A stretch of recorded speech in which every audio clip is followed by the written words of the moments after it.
Well, hello, everyone. Today we're going to be diving into acceptance and commitment therapy, or ACT, which is pronounced like the word ACT, not as the acronym ACT. So I'm really excited about this lecture because when I was in school, this was not something that we were taught, nothing that I learned about. It was actually just something that I kind of stumbled upon in my clinical practice over the years and that I really attached to. It really resonated with me. It resonated with some of my personal core beliefs as well as my clinical beliefs about counseling and approaching mental health. So, ACT is a modern form of psychotherapy, and it kind of falls under the umbrella of like the behavioral and cognitive therapies, but with kind of like a unique twist. So, instead of focusing solely on trying to change our thoughts or eliminating those uncomfortable feelings, ACT teaches us how to accept them, how to shift our relationship with them, and to move forward in like a more meaningful way toward a more meaningful and fulfilling life.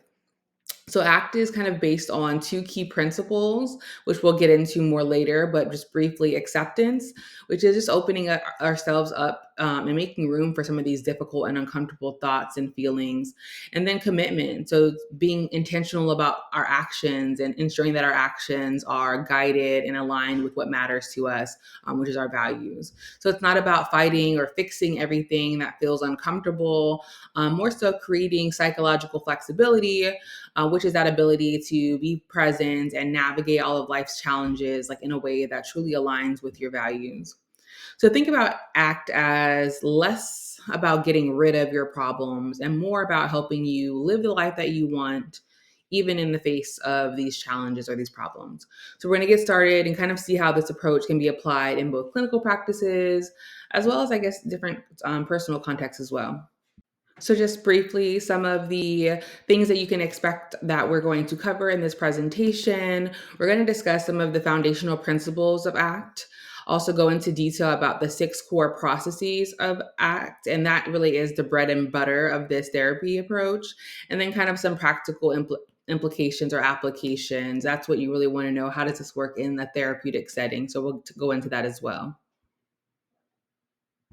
So now that we kind of introduced ACT, let's take a little bit of a closer look at it. So, what is ACT? So, ACT, at its core, at its foundation, is a therapeutic approach that really just embraces the reality that suffering is inevitable, that it is a universal part of life, that we all experience it, no matter what our, no matter who we are or like what our circumstances are. We all face challenges, we face pain, and we have to deal with difficult emotions. So ACT doesn't try to erase or get rid of these experiences, but instead it focuses on helping our clients to manage the inevitable pain that comes along with being human. So kind of one of the ways that I kind of like describe this therapeutic approach whenever I'm talking or doing a consultation with a new client, I'm kind of describing my therapeutic orientation.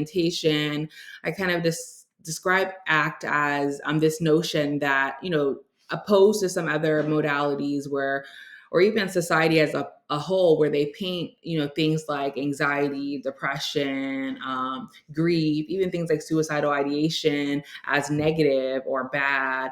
ACT approaches it from a different angle. ACT asserts that these feelings, these experiences, these difficult emotions are all a part of the natural human experience, and as opposed to trying to get rid of them or to fix them or manage them, the ACT approach kind of says, let's figure out how to navigate them in a way that still keeps you aligned with what's important to you and keeps you moving towards the life that you want to live. So how to maintain your journey, if you will, even when some of these feelings, experiences, emotions, thoughts kind of tag along on the journey. So one of the core or central concepts of ACT is this idea of psychological flexibility. This basically just means being able to act in like a mindful way that still aligns with your deepest values. So, and that's even when life is hard, being able to be present and to have your behaviors, your actions align with your values. So, like I said, about being able to stay present accept and make room for all of the emotions, both what we might consider positive and negative, while continuing and building skills to adapt to whatever might come your way. So unlike, like I said, approaches where the primary focus might be on fixing problems, ACT kind of shifts the focus on building that adaptability or that flexibility. So it redefines mental health not as the absence of problems or challenges, but as the presence of skills to navigate life's complexities. So, kind of thinking about mental health as being able to carry life's challenges with you, like I said, while still moving forward in a direction that really matters to you. So, what's the primary goal of ACT? And I know we've kind of probably talked about this a little bit already, but it's really just to help people to live a meaningful, values driven life while learning to manage life's unavoidable challenges. So, instead of avoiding or fighting what we can't control, ACT teaches us how to accept and navigate these challenges so that we can continue to pursue the things that really matter to us.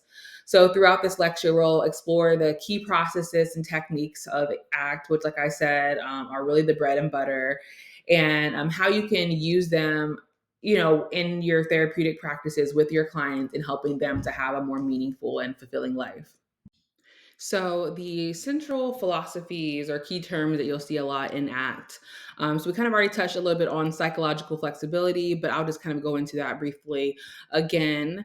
So, at the heart of ACT is this idea, this concept of psychological flexibility. You'll see it in a lot of the diagrams, a lot of the visuals, and you'll hear it a lot in a lot of the text about ACT. So, this is, like I said, the ability to stay present and open to life's experiences, both the good and the bad, while still acting in ways that align with your values. It's about learning how to adapt and move forward, even when faced with difficult emotions, thoughts, or experiences. So think of psychological flexibility as a skill that really allows you to live a meaningful and fulfilling life, no matter what kind of challenges come your way. It's not about avoiding the discomfort, but more about making space for it, while learning how to still stay focused on what really matters to you. On the other hand, the other concept that you'll see come up a lot is this idea of experiential avoidance.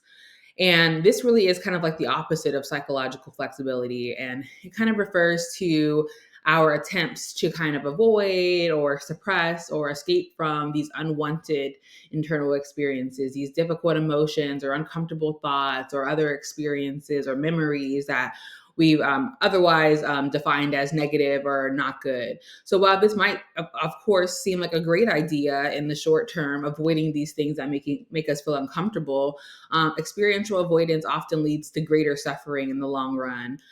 For example, if I'm avoiding feelings of sadness, that might mean withdrawing from relationships, which could ultimately lead to more loneliness and even more sadness.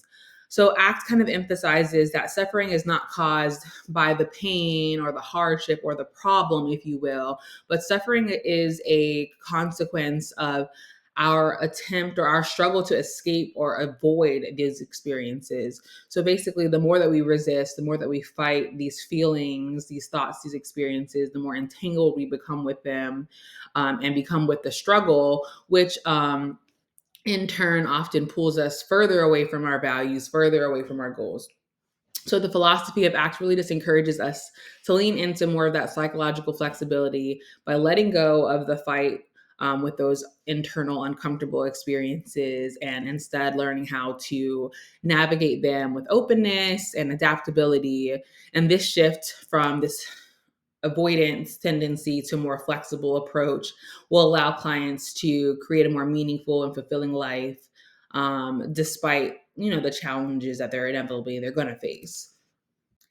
Within acceptance and commitment therapy, you'll see and you'll use the term hooked and unhooked a lot when describing our relationship with our thoughts, our emotions, and experiences, and how those kind of affect our behavior. So, I just want to go into kind of what those terms mean when you do see them. So, hooked, as you can imagine, when you're hooked, you become like overly identified with that thought, emotion, or sensation. So this means that you're tangled up with the experience that it controls. you're so entangled that it's in controlling the way that you act or react in situations. So in other words, like the feeling or the thought or the emotion defines you or dictates what you should or shouldn't do. Being hooked leads to automatic reactive behaviors that are often driven by like avoidance, maybe impulsiveness, or maybe short-term relief. It's like being caught in a mental trap, like where you're stuck in the experience and unable to really step back and make conscious choices. So examples of being hooked might include like you have the thought like, oh, I'm going to mess up. I'm going to mess up. And you immediately feel anxious, which leads you to avoid the task.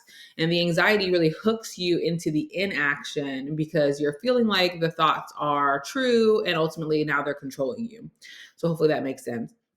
On the other hand, unhooked is where you develop the ability to kind of observe your thoughts and emotions from a little bit of a distance without really allowing them to define you. You're aware of those internal experiences, but you don't let them control you or your actions. So in this state, you're able to create like that, like I said, that psychological distance from your thoughts and feelings, which really does give you the flexibility to choose the actions that you want to take, hopefully actions that align with your values and that are not dictated by that discomfort. So being unhooked means you're not ruled by those automatic responses to your internal experiences, but instead you can kind of respond with more intention. So an example of being unhooked, kind of using the same example that I'm going to mess up, but instead of avoiding the task, you acknowledge the anxiety that you are experiencing and you continue with the task anyways, because ultimately you know that that task aligns with your values and is going to foster growth moving forward. So you're aware of the discomfort, but you don't let it dictate actions. So, why does this matter? Being hooked really keeps you stuck in reactive patterns, often leading to, like I said, avoidance and reinforcing unhelpful behaviors. On the other hand, being unhooked gives you the freedom, right, to respond with intention based on your values, which ultimately does foster that psychological flexibility that we're talking about and allows you to have more effective, values driven actions. So now let's take a brief look at the six core principles of ACT. And like I said, these are very much the bread and butter of this approach.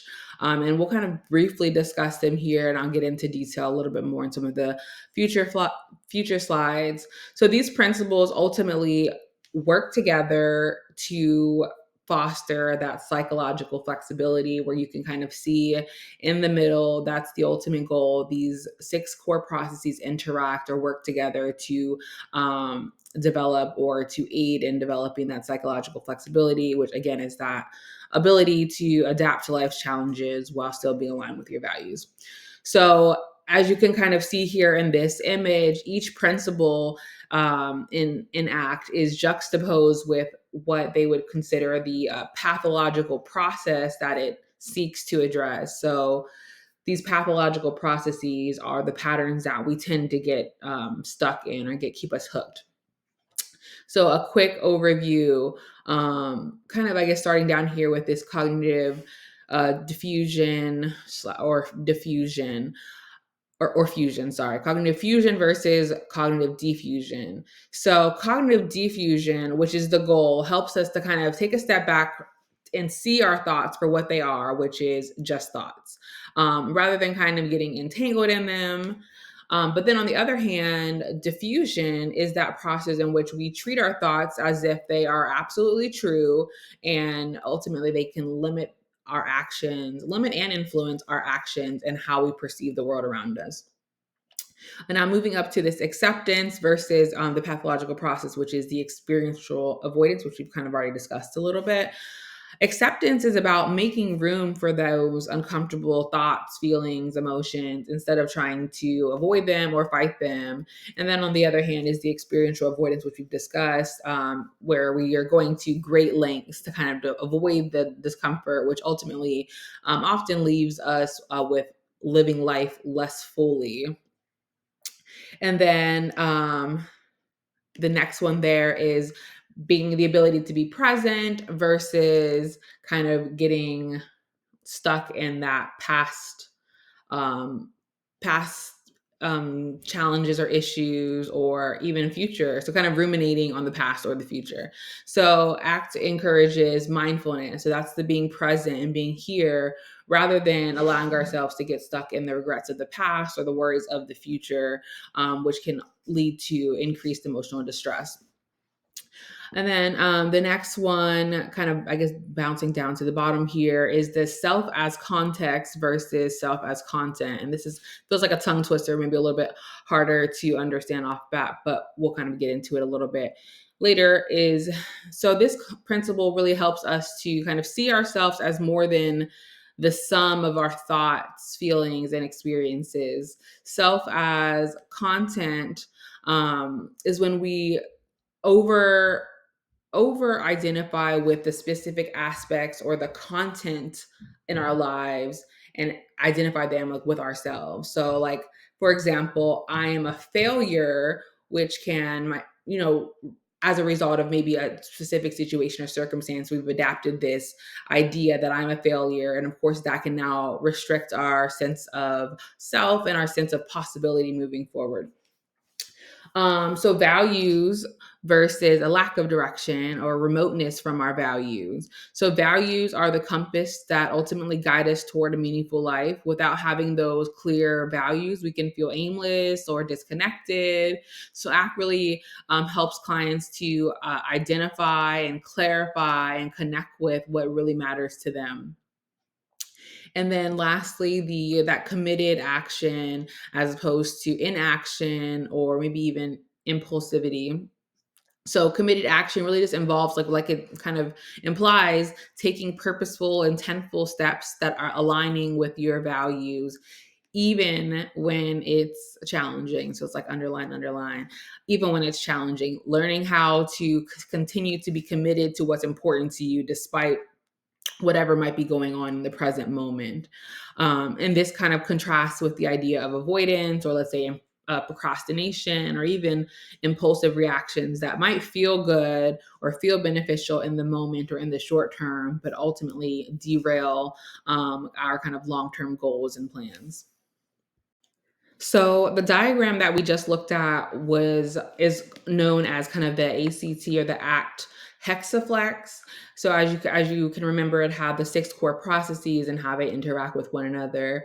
So this visual right here was just another visual that you might see is the ACT triflex. And so this is just a more simplified version than the hexaflex, but still a powerful model.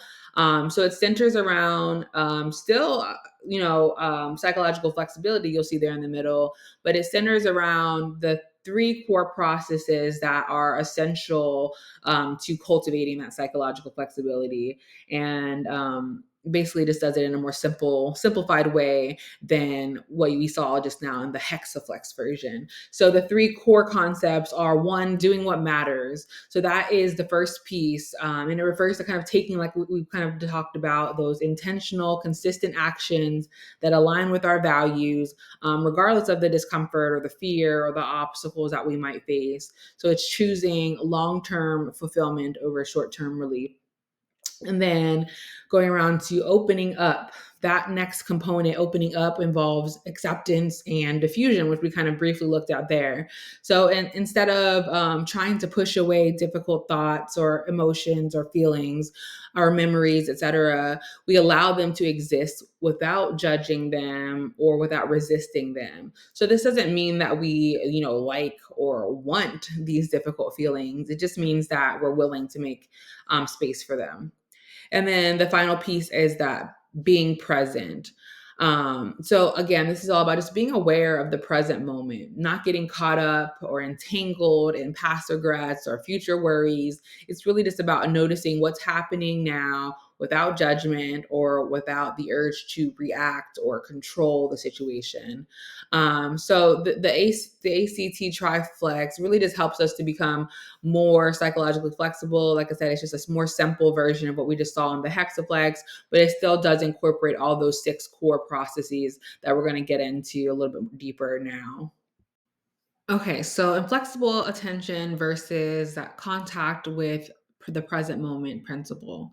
So let's first look at inflexible attention. Now, this occurs when we get caught up in a more rigid focus on past events, future worries, or external processes that kind of distract us from what's happening right now. So it involves things like overthinking, ruminating, or fixating on those unhelpful thoughts, feelings, memories, etc. So, for example, dwelling on a past mistake or worrying about what might go wrong tomorrow, and how that can kind of pull us from the present moment and leaves us kind of feeling stuck or hooked or anxious or overwhelmed.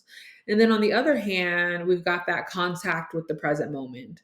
Now, this ACT process really involves just being fully engaged in the present moment, in the here and now, without judgment, without distraction. So it's about tuning in to your current experiences, whether that's your thoughts, emotions, bodily sensation, the environment around you, and kind of observing them for what they are, without automatically reacting or trying to resist it. So here's just a quick visual and at a glance of, the differences between the inflexible attention and that core process of being present or contacting the present moment. So why is this important? Why is it, what does this all mean? Why is this distinction so important? Well, with respect to its relevance to mental health, inflexible attention is the hallmark of conditions such as anxiety, depression, PTSD. These conditions often involve like being stuck in unhelpful patterns or emotional states. On the other hand, being able to contact the present or being present really promotes mindfulness, which is a key component of psychological flexibility, but also really helps clients to break free of their patterns and to build healthier responses. So can we apply this in the therapy setting? So in therapy, we are fostering present moments awareness, and that helps clients to kind of step out of those automatic responses that are often driven by rumination or avoidance. It encourages mindful awareness, which leads to better decision making and actions that are more values aligned. So kind of a real life example here, kind of hopefully to paint this picture a little bit better. So inflexible attention. So imagine a student who maybe spends hours worrying about a bad grade. They feel paralyzed by this anxiety, which really prevents them from being focused or studying for the next test.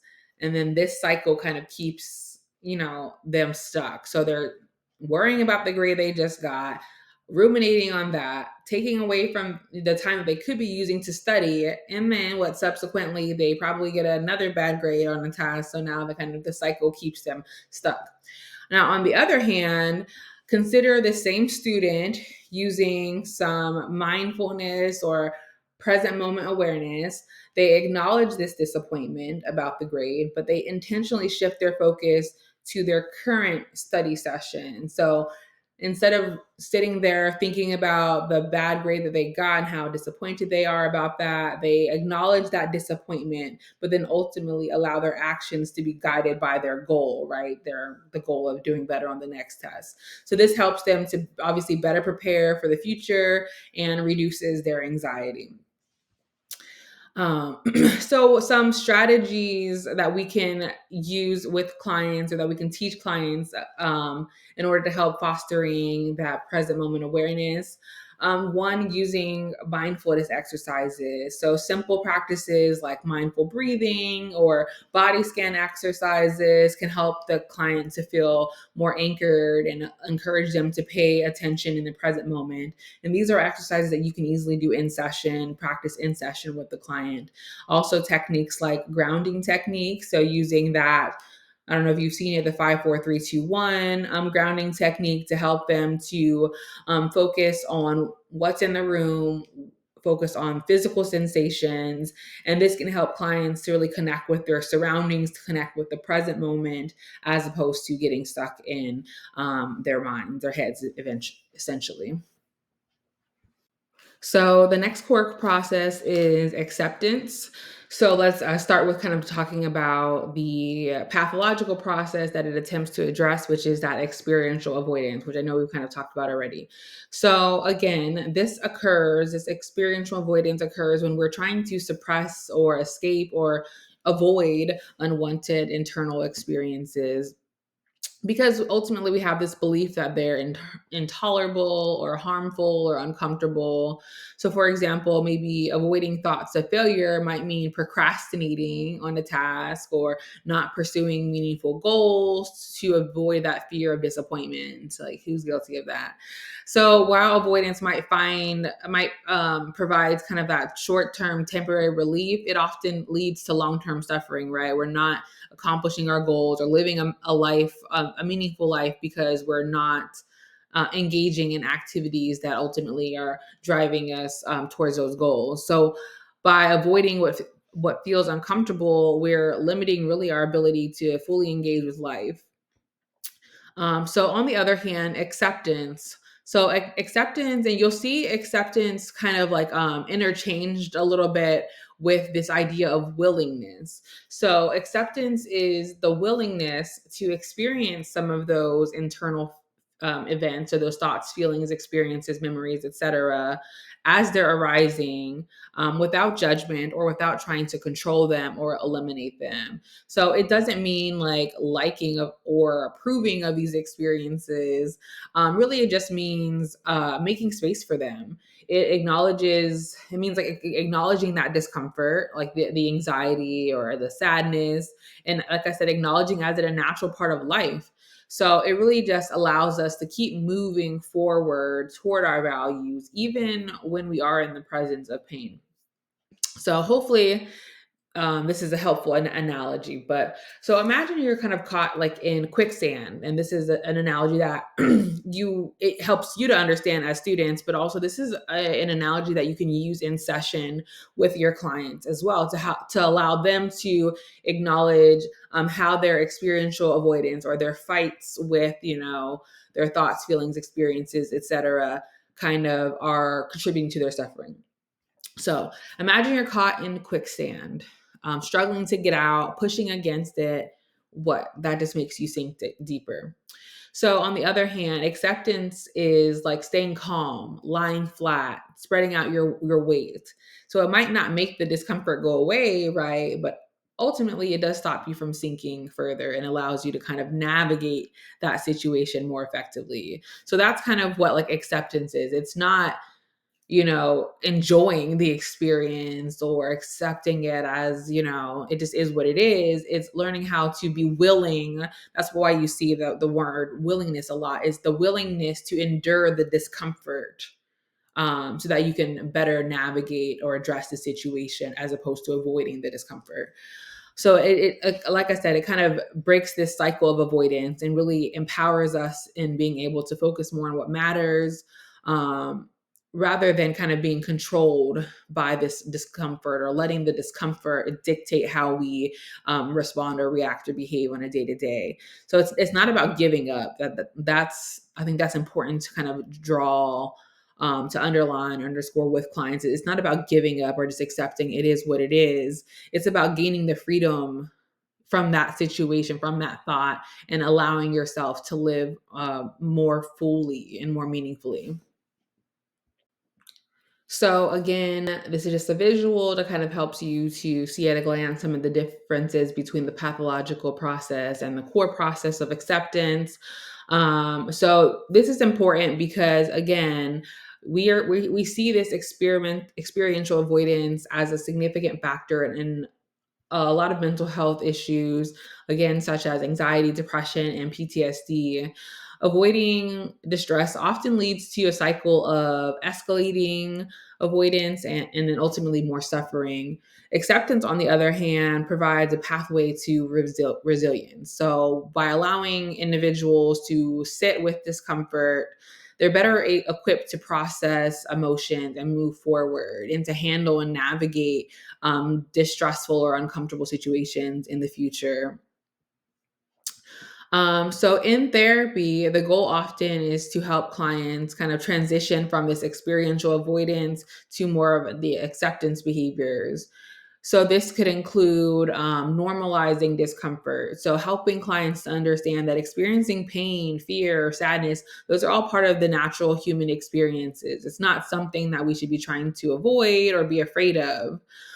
Building awareness, teaching clients to kind of reflect on how their avoidance behaviors have limited them in the past, allowing them to gain further insight into how their avoidance has cost them. And you'll see there's a worksheet that just popped into my head. It's called the cost of avoidance. And this really does help the clients to better understand, well, what has avoidance, how has it worked before? Or really, what does it cost you? Time, money, energy, relationships, opportunities, etc. Um, and then kind of linking acceptance to values. So showing clients how allowing discomfort can help them to have actions that align with their core values and promote a more fulfilling life. So, some strategies to kind of foster this acceptance, and some of the strategies will kind of be, repeated, but mindfulness practices. Mindfulness can help clients to kind of observe their thoughts and emotions without judgments. So, for example, like using a body scan exercise can guide a client to simply notice sensations rather than resisting them. So, it's a good way to to paint the picture of how acceptance can be helpful, right? Accepting or noticing or just being willing to experience the discomfort within their body allows them to practice, this idea of acceptance versus avoidance. And then diffusion techniques. Diffusion really involves, and we'll kind of go into this a little bit deeper. Um, Creating that psychological distance from unhelpful thoughts. So, for instance, if a client is struggling with a critical self like thoughts, that might be guided, they might be guided to repeat those thoughts out loud until they lose power. For example, like if I'm you know, having the thought I'm not enough, like in a session, helping or encouraging the client to continue to repeat the statement, I'm not enough, I'm not enough, I'm not enough, I'm not enough. And eventually those words don't pack as much of a punch anymore. Um, so therapists can use metaphors, like I said, like that struggling with quicksand metaphor to kind of illustrate that how fighting discomfort often makes it worse. And another just tidbit of information is that ACT does use a lot of metaphors, and there are a lot of great metaphors available to you, and within their text, within other resources, there are a lot of metaphors that you can use in session with your client that really help them to really illustrate the concepts that are being taught. Okay, so now let's take a look at the concept of values and how living in alignment or misalignment with our values kind of impacts our well being. So, ACT definitely places a strong emphasis on helping our clients to clarify their values and to use them as a guide for living a meaningful life. So, let's kind of explore that a little bit more. So, first, let's look at what remoteness from our values might look like. So, this happens when someone becomes disconnected from what really matters to them. Their decisions and actions might be more driven by avoidance or societal pressures or even the pursuit of like immediate gratification rather than their deeper personal values. On the other hand, values are the core principles and qualities that give our lives direction and meaning. They act as like that compass, guiding our choices and behaviors towards what we find most fulfilling and important. Again, kind of here's the table for you to kind of look at a glance to kind of see the key differences. But why do values matter so much? So when it comes to the psychological impact, when we're disconnected from our values, it often contributes to maybe aimlessness or anxiety or even depression. But when we live by values, we experience greater well-being, motivation, and a sense of alignment between our actions and our identity. In short, we feel more like our authentic selves, right? So, in therapy, a key goal that we have is helping clients to identify identify and reconnect with their values. This becomes the foundation of kind of navigating their challenges and making meaningful changes. So, this is central in ACT, where value based living is a core part of fostering psychological flexibility. So, kind of a visual here, let's kind of use this metaphor as an illustration of what living in alignment with your values can look like and what it can mean. So, imagine your values as a compass. So, when you live remotely from your values, you're like someone wandering aimlessly without direction. But when you're guided by your values, you can navigate even through storms because you know the path, right? You know, go north, it's not about the speed or the ease of the journey. It's just about moving in the right direction. So some strategies that we can use as clinicians with our clients to kind of increase this value-based living. So we can use value identification exercises, and there are I use an online tool that basically takes them through a values assessment. They also have like you can principal value cards, so it will kind of give you a stack of like 50 plus values. It has the term or the value on the front and then kind of the definition on the back. So you can use that in session to kind of allow your clients to sort through the values, maybe picking out their top 10 and then ultimately helping them to narrow it down to their top 5. So it just really is a tool for us as clinicians to help clients to really explore what matters to them. And this could look at different domains like relationships, career, personal growth, kind of asking the question of like, what kind of person do you want to be? And that can kind of help guide their process. A lot of the time, some clients have difficulty because they're kind of thinking about right now, like what do my values look like right now? But the goal is what when you visualize a life worth living, what kind of values do you have? What kind of person do you want to be? You can also use value based goal setting as a technique. So, breaking down those values into what those might look like as small, like action steps. So, for example, if a client values family, you might help them to turn that into more concrete goals, like maybe scheduling weekly family dinners or game nights or, whatever. Also, mindfulness and reflection. So, being able to encourage regular reflection, to ensure that the clients that their actions are aligning with their values. So this might involve mindfulness practices like journaling, which can help them kind of stay on track. So the next core process is committed action, which is juxtaposed to that pathological process of unworkable action. So unworkable action refers to the behaviors that are often driven by things like avoidance, fear, or external pressures. These actions tend to give us a bit of relief in the short term. Maybe we avoid something uncomfortable or take the easy route, but they usually leave us feeling disconnected from our values, and over time, they lead to greater distress.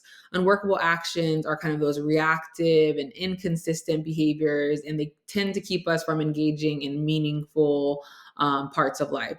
Now, on the other hand, committed action, which is the goal, is all about doing things that are aligned with your core values. And that, I guess, kind of re-emphasizes the idea of helping your clients to identify and understand and connect with their values.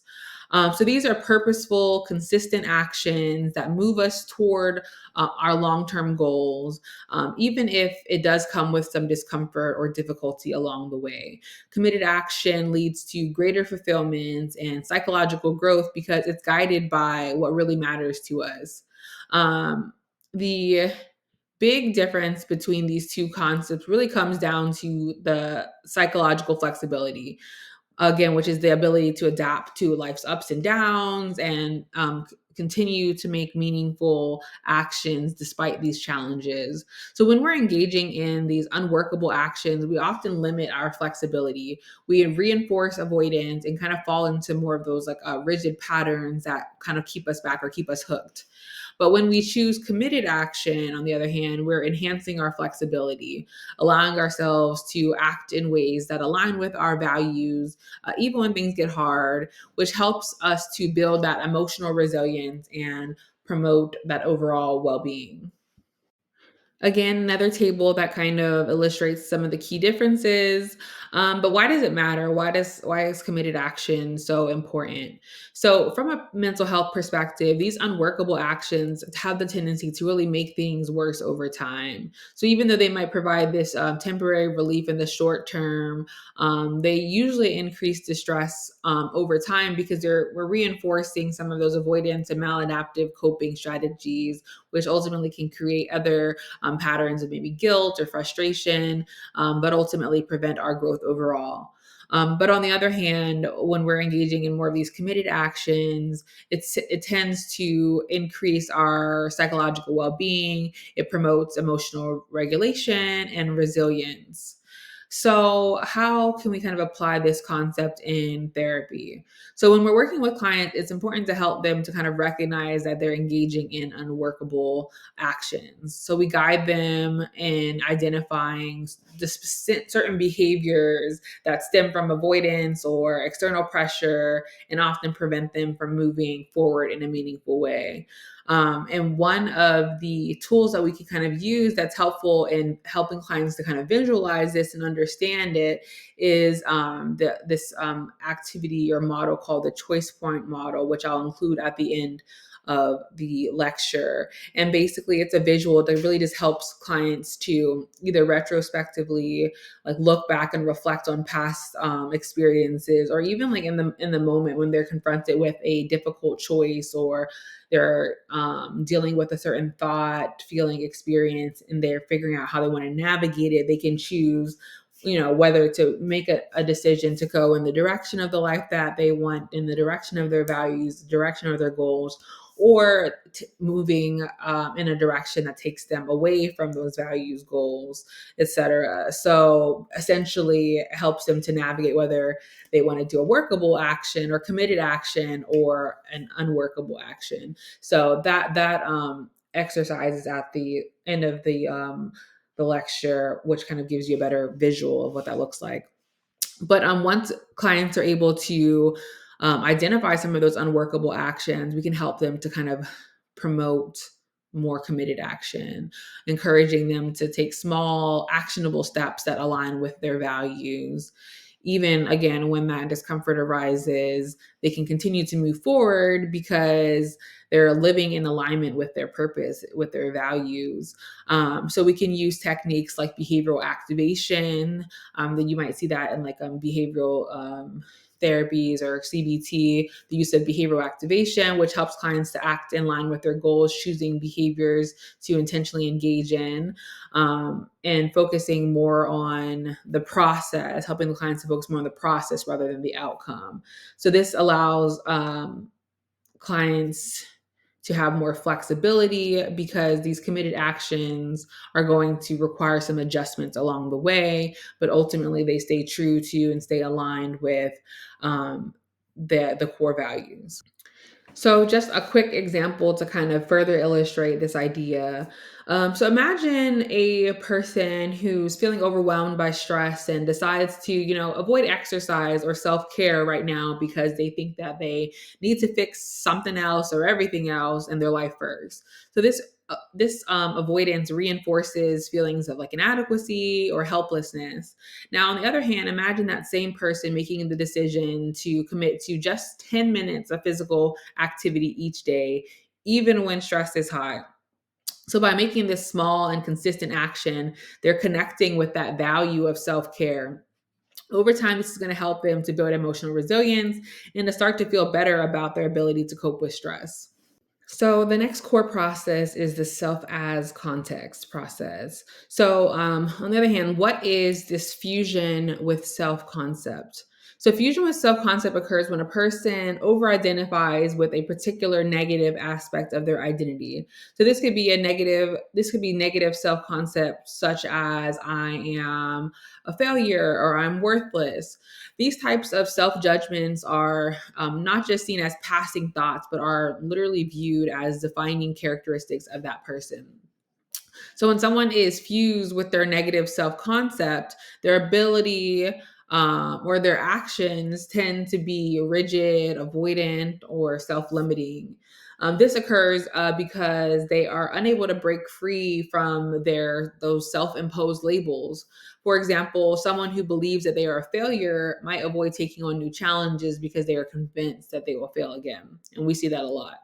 On the other hand, self as context is kind of the opposite of that fusion with self. It really involves being able to view yourself as the context in which experiences occur without being defined by them. So, this perspective allows individuals to kind of separate themselves from thoughts and feelings, emotions, and past experiences. So, how does this impact mental health? So, fusion with this self concept is often associated with psychological distress, including depression, anxiety, low self esteem, self worth. The more that a person fuses with these negative self concepts, the more rigid their behaviors become, and the more distressing their emotional experiences. On the other hand, adopting this self as context perspective leads to greater emotional or psychological flexibility. This enables individuals to kind of act, like I said, in alignment with their values, even in the presence of difficult experiences or emotions. It supports resilience, as people are more likely or less likely to be overwhelmed or defined by their feelings. So, how can we apply this in counseling? So, the first step in therapy is kind of helping clients to recognize when they are fused with these negative self concepts. So, it's essential for clients to be able to identify moments when they're over identifying with these limiting labels like I'm a failure or I'm not good enough. And as you can kind of like see at a glance here, some of the similarities between this fusion with self concept with the idea of core beliefs that we see in CBT.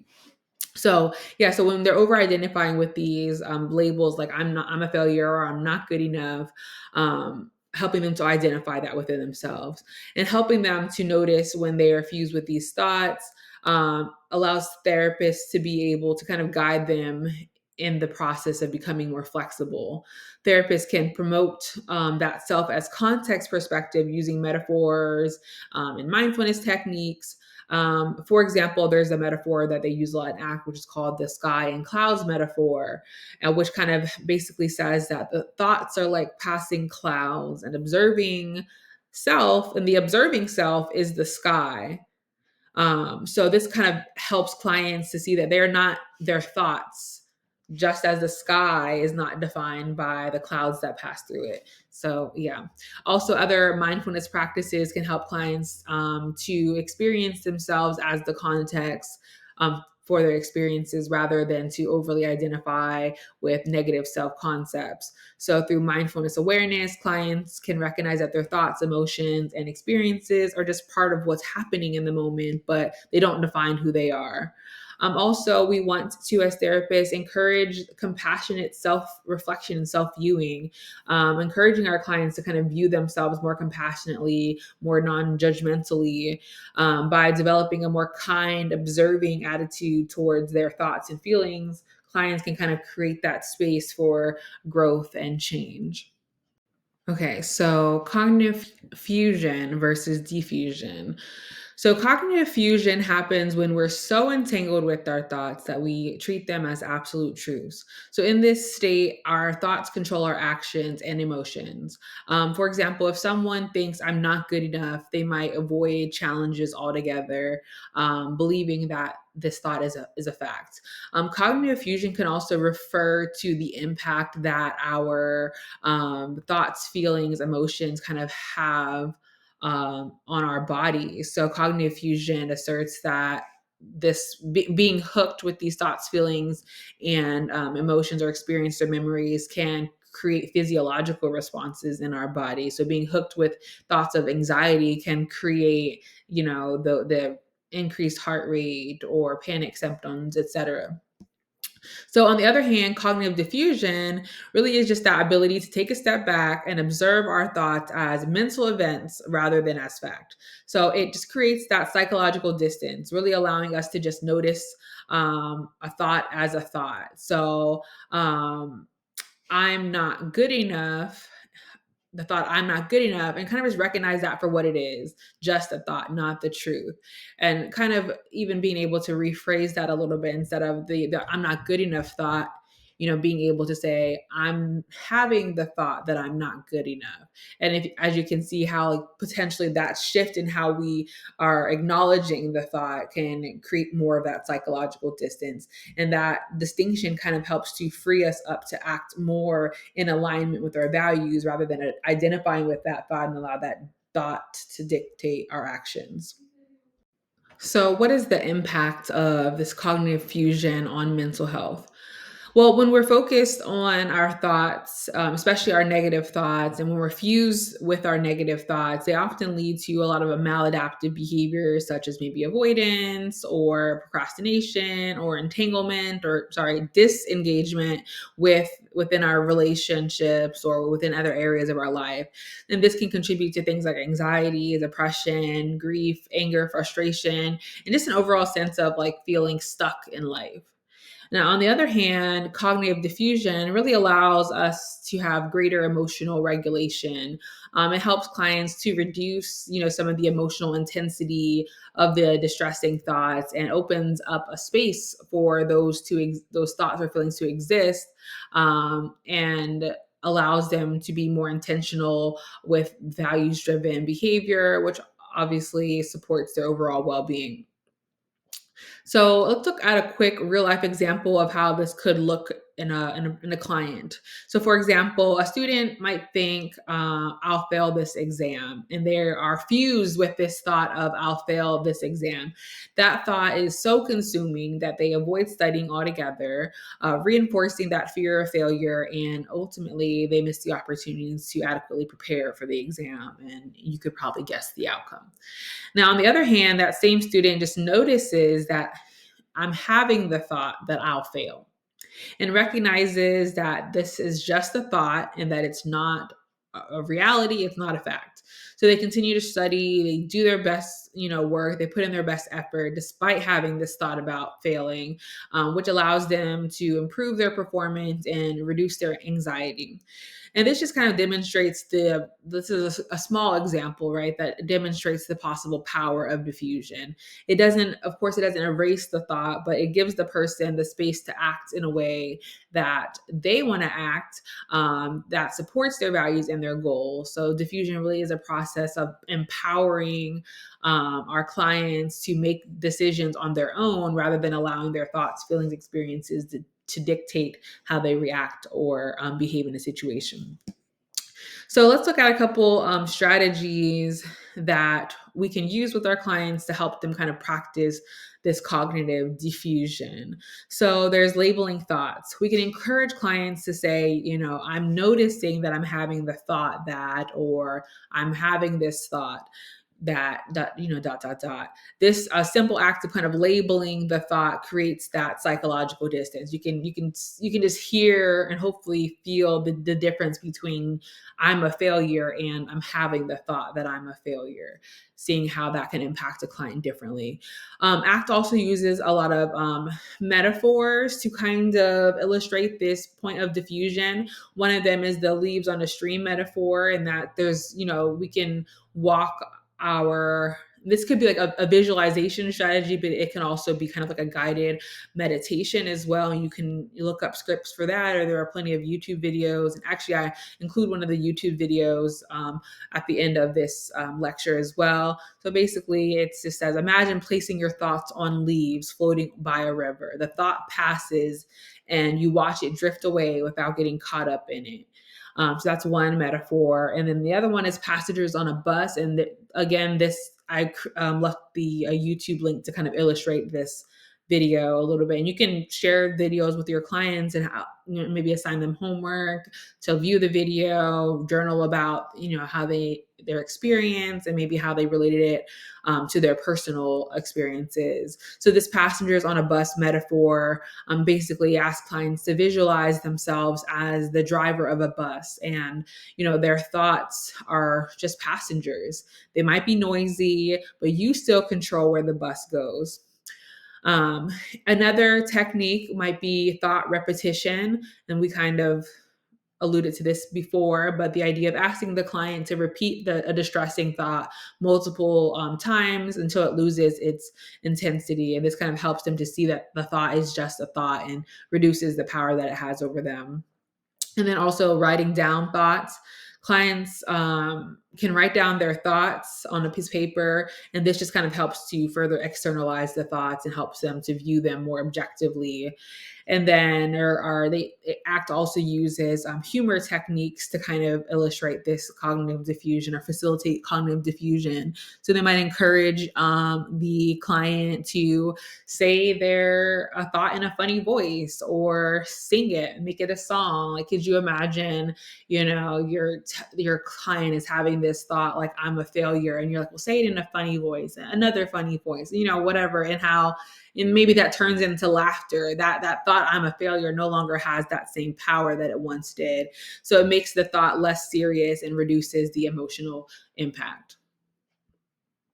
So ideally, I would have liked to have transitioned into talking a little bit more about some of the tools that I mentioned throughout the lecture, but I am very much up on time. So I will leave you all to review some of the tools, worksheets, etc., videos that I have attached here, and then kind of come to class with any questions.